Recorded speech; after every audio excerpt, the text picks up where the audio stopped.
Қазір менімен бірге мынандай кішігерім тест жасап көріңіздер. Ол үшін тік түрегеліп тұрасыздар.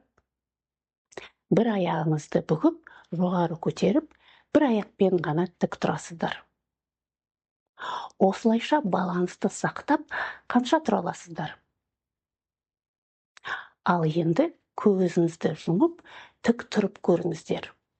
Көздеріңізді жұмып, балансты сақтап, қанша уақыт тік тұра аласыздар? Мен санап көріңіздер. 40-60 секунд артық тұра аласыздар ма?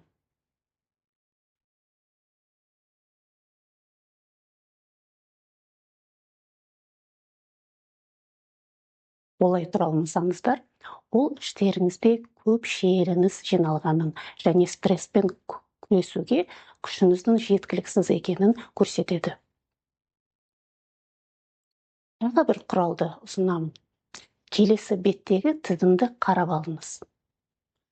Бұл тізімдер әр адамның өмірінде болатын оқиғаларды көрсетеді. Әр оқиғаға сәйкес ұпайы бар. Сіздің өміріңізде өткен бір жылда орын алған оқиғаларға сәйкес ұпайлар санын санаңыз. Ол үшін бұл видеоны тоқтатып қойыңыздар.